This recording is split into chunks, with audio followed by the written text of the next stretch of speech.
Some claim that the age of a true gentleman is far behind us, but here at 284 Media, we definitely disagree. He may appear in different guises today, but the values and ideals that make him a gent still stand and still are very important. Gentlemen, aspiring gentlemen, and of course, our partners that hold us down, I'm Ron Grant. Welcome to a brand new season of The Art of a Distinguished Gentleman, a show poised to help guide modern-day men into 21st century distinguished gentlemen. And oh, do we need some more distinguished gentlemen? Now, don't worry, it's not always about suits and bow ties, but real life lessons, raw conversations that translate to grounded, community-minded, well-rounded men. Thank you all for taking this journey with me. Strength and agility is one garnered by applying pressure. My guest today is not only physically strong, but has proven his strength as a consummate professional, a trained fire officer and paramedics, fitness guru, entrepreneur, father, and husband. He's cool, calm, and trust me, the guy is always collected. Everyone that knows him loves to be around him. His spirit and energy penetrate and is truly inspiring. And today, we get to see a little bit of that. Not to mention, he's wise beyond his years. Ladies and gentlemen, joining me for another amazing season is my classmate, the homie himself, the master behind HikeBVI, the one and only, one of our very best and brightest, Sef Graham, a true 21st century distinguished gentleman. We talk fatherhood, the movement that is HikeBVI, the art of catering to the physical and mental of one's body, and of course, the art of service. It's a conversation you don't want to miss. We'll be right back after a word from our sponsors. You're watching The Art of a Distinguished Gentleman.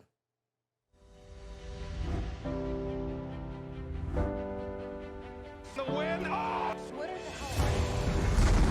hell? I'm freaking out! Is time.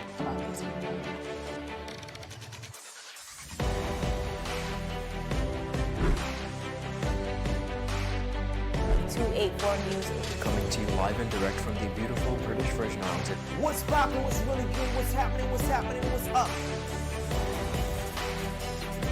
Davis has won it for the Lakers!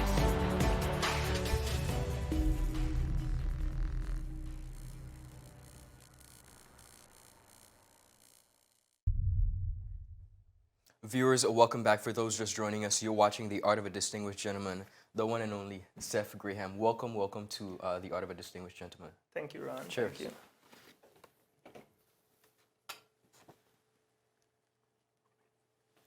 No, before we get into our interview, I have to tell the viewers about a really funny story. Yeah. Zeph and I were classmates. We went to high school together, and he didn't like me at all. Couldn't stand me. And the only reason he couldn't stand me is because he would constantly say, man, all you gotta do is open your mouth and start to sing, and them girls just all on you to get all the girls with just for your voice. Yeah. You know, over time, we got over that, didn't we, right? Definitely. We got over that hurdle. Yeah, that was a good time back. Yeah.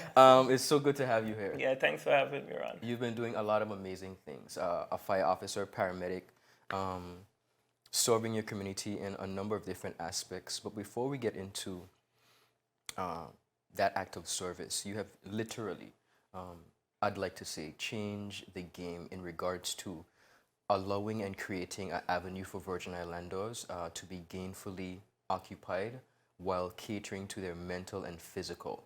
Talk to me about the brand that is HikeBVI. Yes. HikeBVI is an adventurous, eventful company. What we do, we're specialized in guided tours, water sports, and so forth, historical tours, and so forth. It started when, after the first lockdown, I always liked hiking. So I would post pictures and videos on my social media, and it started to get a lot of traction from my friends. Okay. And then they started to ask, hey, Sef, can I come out with you on a Sunday? And I said, hey, yeah, sure, come out. And then I realized the groups are getting bigger. You know, it's getting bigger. And then at times I would feel like, okay, I'm not in the mood to hike today. Okay. And because you already commit to having these people come out, you know, you have to go. So I went home a day and said, hey, told my wife, hey, I think I'm gonna start a guided tour company. And I said something simple, something that is self-explanatory. You know exactly what it is when you hear it. So I said, HikeBVI. Nice. You know, so that's how HikeBVI came about. No, again, you've been doing really amazing things because what we have, I think, failed to realize in our community, and COVID has allowed us to bring that back to a realization, is that there are so many different avenues of entertainment and self-expression, and it has allowed us, through your company, to become one with nature. How do you come up with your hikes? What's the process like in carving out new routes for persons? Okay, so I always said to keep people interested, because right now the country is closed. So your main clients or hikers, explorers, are persons that's already living here on the island. So you still have to make sure the trail is interested enough that makes them want to come out. So as I have HikeBVI is called HikeBVI Trails of Treasure. So at the end of every trail or during any trail, it must have somewhat of a treasure that you probably never seen before or didn't know existed. Okay. So once it's interested enough, I will contact landowners and see if they'll be okay with me making a trail towards whatever the excitement will be or the treasure will be. Say, for instance, the bamboo meadow. The bamboo meadow has bamboos, large varieties. We have freshwater springs there, and also our local crayfish. And a lot of people didn't know that crayfish exist in the BVI. So it's been really good. Well, congratulations on it. I've seen you in action. I've been on a few of your tours Yes. with various organizations as well as the company. And you, not only based on what you say, but you spend a lot of time speaking to the elderly in the community, the older folks. What are those conversations like? Yeah. The older people always know what the land is like, say, for instance, 60 years ago, 70 years ago. So they have all the knowledge. And whereas you would go on Google Satellite, it's not everything you can see on Google Satellite because, it's just probably for the last year or two. But the older people, I would ask, hey, what were you doing at 10 years old? Okay. What were you doing? You're from this community. What were you doing? And they would say, hey, I used to be in the gut. I would climb this gut, and they have freshwater spring. They have crayfish. They have all different type of flowers, fruits. And I said, you know what? And most of the time, they already know who the landowners are, or if it's Crown land. So it's never a problem to know who to communicate with. Wonderful. Yeah. Speaking of entrepreneurship and creating concepts, branding, a lot of times young persons get a little bit discouraged. In that I mean, sometimes you spend some time creating a concept and then before you know it, you see it somewhere else. How have you dealt with that as a business owner? The only thing I can do, because we live in a small community, you can't, I tell people all the time, if you live Tortola long enough as you would, you shouldn't be offended if you see someone else is doing the same thing. What you can do is focus on making your brand the best. Okay. And that is what I'm trying to do with HikeBVI. I'm going beyond. I'm taking everything to the next level. And that's the only way I can keep my brand to the level it's at. Constantly creating new concept, giving people new adventures, and keep it interesting. Amazing. The most recent concept was a full moon hike. Yes, a in full moon yes, hike tell us to about that. yeah, it was a full moon hike to Mount Alma. A lot of people don't know where Mount Alma is, but it's in the Beef Island area. It's 736 feet high. Okay. It's a zigzag trail. Me and my guys, we clear it out, make sure it was safe, and I do a full moon hike to the top. At the top, you will have a little bonfire. You roast some marshmallows. You get hot dogs. Everyone was issued headlamps. Okay. So you have a large amount of people following this trail. So the person is behind you. Light is actually providing you more visual. Of course. So it's a buddy system. Awesome. And people enjoyed it. It was Halloween. It was the first Halloween in that lands on a full moon in 20 years. Wow. So a lot of people, it was the first concept, hiking in the night. So people was all over it. Nice. You know, we had 85. The number started at it was supposed to just be 40. But then everyone wanted to be a part of it and so forth. But it was really good. Everyone said they enjoyed it. It was something definitely worth experiencing. Terrific. On all my excursion, I provide fresh lemonade, fresh oranges, and cold towels to cool down after your hike. Nice. Total experience. Total experience. Wonderful. You are also a fire officer and paramedic. Talk to me about how you got into that level of service. What introduced you? I was actually working in the at Social Security at the time, office job. I was there for about 8 months. I was doing the best at the time. I was supervising about 2 guys at the time, and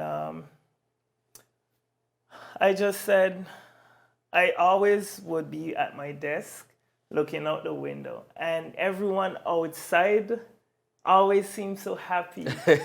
You know, they always seem so happy. Yeah, people watching. People watching, and I'm just inside at my desk looking at everyone else, you know, just going about the day very happy. So I'm like, okay, I definitely need to get out of here. Okay. So I went to lunch that day, and I saw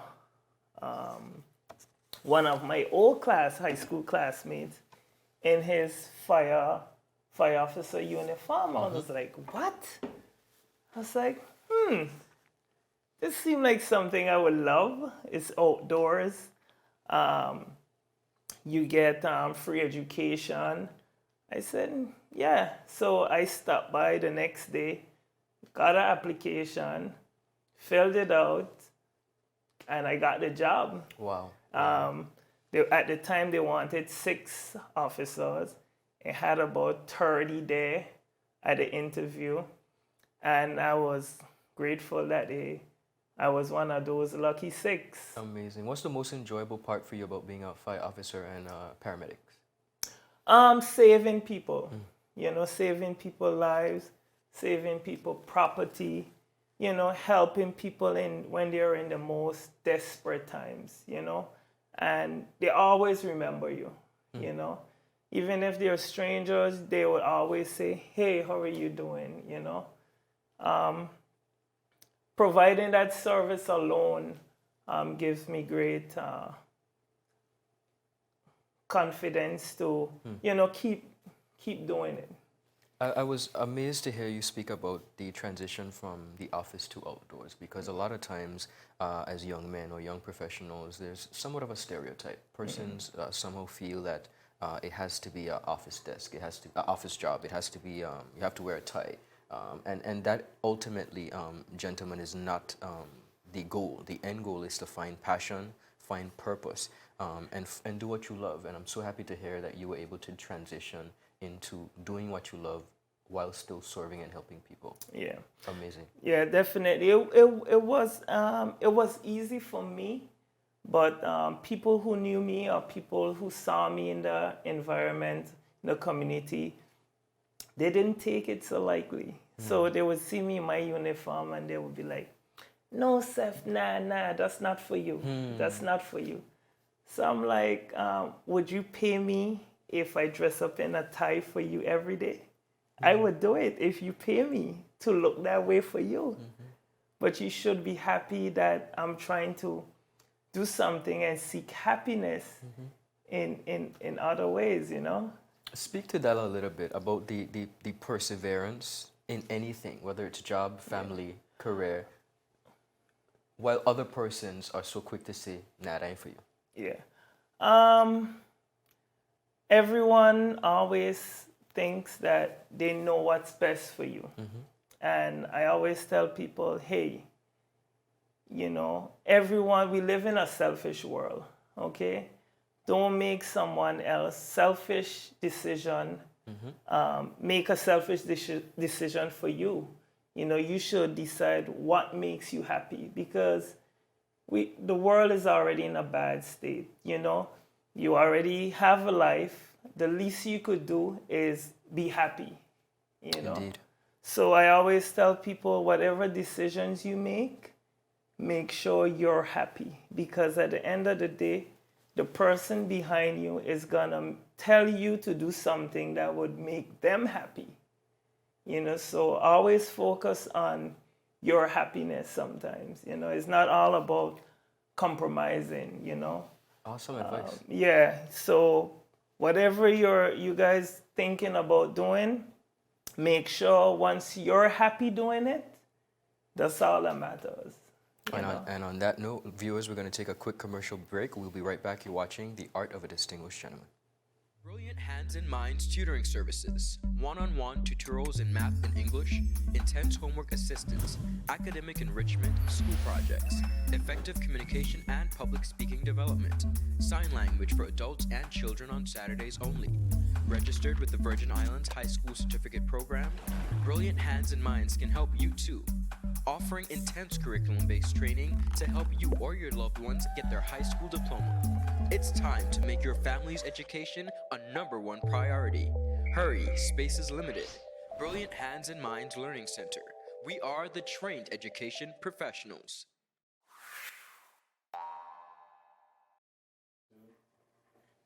Viewers, welcome back. Thanks for sticking with us. You're watching The Art of a Distinguished Gentleman with the one and only, our guest today, Sef Graham.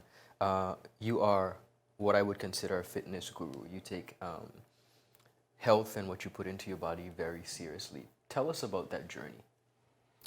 I was always a slim guy, a skinny guy, as I would say. And I remember being in high school, and I was walking ahead of some girls, and I overheard two of the girls speaking behind me. And she basically was trying to say, "Hey, look, this guy here in front. Look at this guy."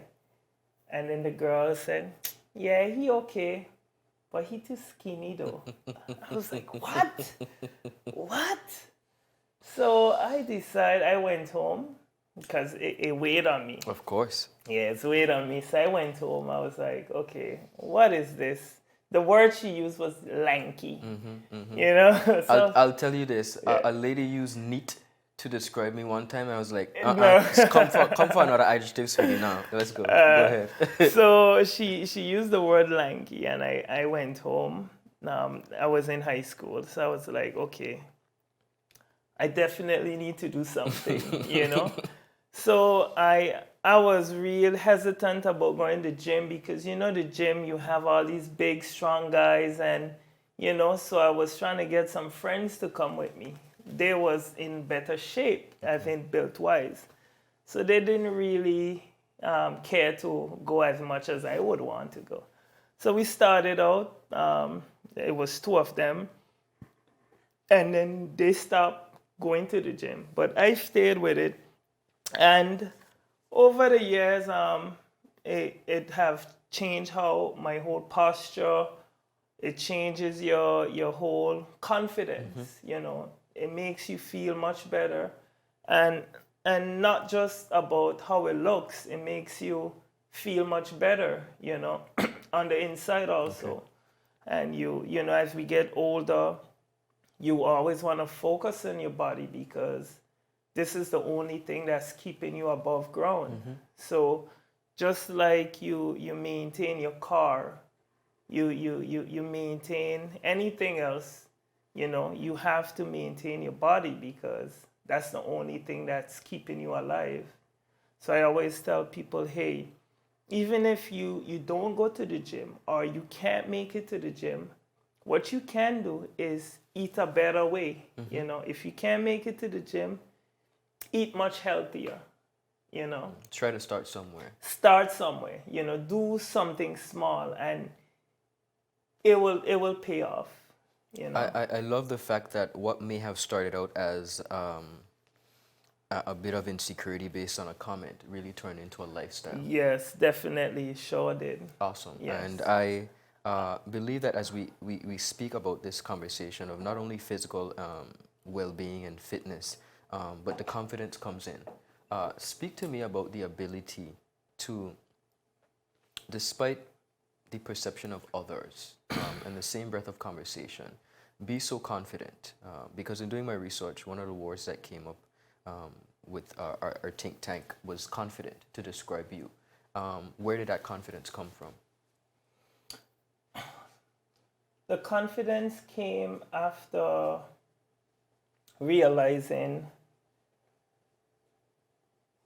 so as you keep put more effort into anything you do, you always become more confident because now you're producing at a professional level, you know. So you're no longer doing something at a mediocre level. So whether you're a good writer, whether you're a good reader, over time, as you invest your time and your hours, you becomes more confident in what you do.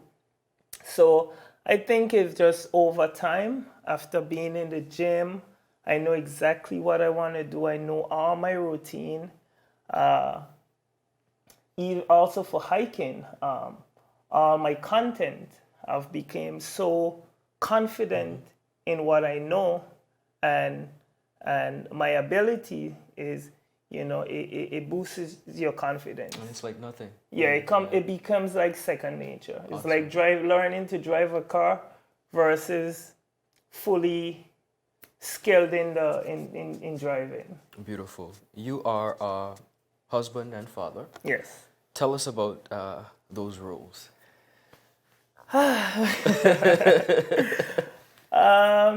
It's pretty good. Okay. I always tell people, don't fall for the stereotype of being married, you know, because it's good to love a woman and marry her and create a family, you know. It may have others that disagree, but in this world, it's set up in a way for you to be married. Life becomes like 10 times easier. If you're living in a home and it's just you, that's one paycheck. So if you come together, that's two paychecks. You can get a lot done more, you can accomplish more. Okay, it's not just about, okay, it has its benefits, you know, Right. but just knowing that, you know, you have this person here that would support you in anything you do, you know. She would be that person, he or she will be that person right there that's always cheering for you, you Most know. definitely. You know, so I always tell people it's a wonderful experience. Don't force yourself into something you don't want to do. But if you do decide that's what you want to do, it will work out. It's not 100%, It's not 100% good all the time. Okay. Like, anything worth having or Takes a lot worth of work, keeping, sacrifice. it Yeah. takes sacrifices, So but for me, it has been excellent. My wife is one of my biggest supporters. Yes, we see that. She comes up, she works, she comes up with a lot of the concept also for my hikes and the names of some of these trails Okay. and so forth. Beautiful. And right now, being a new business owner, and I'm not home as much, and she pulls that strain with our young baby. I always tell her how much I appreciate her, and for still being there and understand, as I grow this business. Beautiful. Tell us about your prince, is it right? A boy. Yeah. Tell us about fatherhood. Yeah. His name is Creed. He's a very good boy. I love him to death. It's a different experience. It's nothing that you would ever experience in your life. I always been paranoid. I always been paranoid. As for men, of being a provider. Okay. So, and you always hear these horror stories about guys and baby mamas and all this A bit stuff. worried, a bit concerned. Yeah. Yeah, so I was like, you know what? I'm gonna try to do it the right way. And if I win that way, I win. But I'm at least gonna try the right way, which is be married, start a family. But he's a really good boy. I love just realizing I have to help raise this little human being, shape his mindset and, keeping him focused as he gets older. Has fatherhood taught you any lessons so far?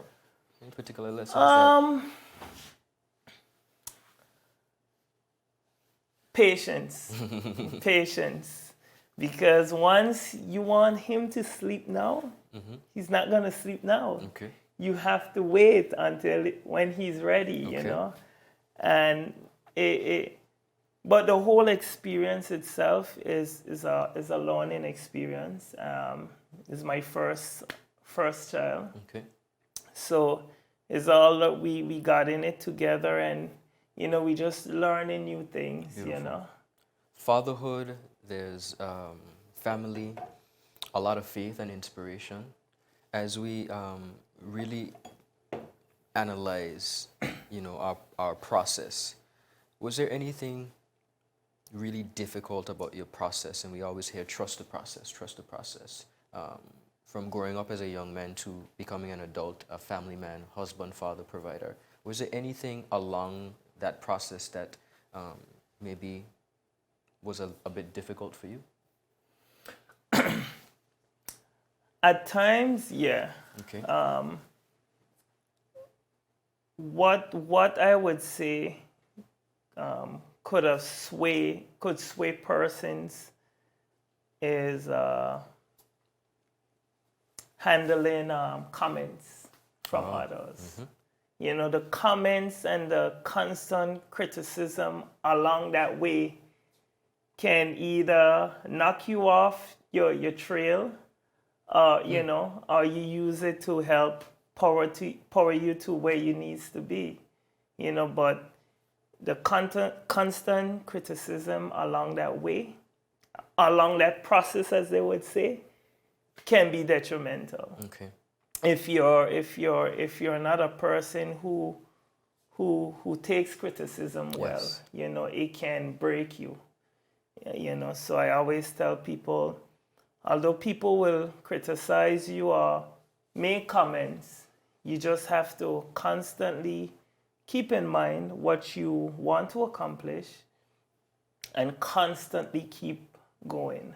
Beautiful, beautiful advice. Keep going, yeah. Sef, thank you so much for stopping by. We wish you much continued success in all your endeavors. Keep doing the damn thing. Yeah, Good thank you, stuff. thank you, Appreciate Ryan. it. Viewers, that's all the time we have.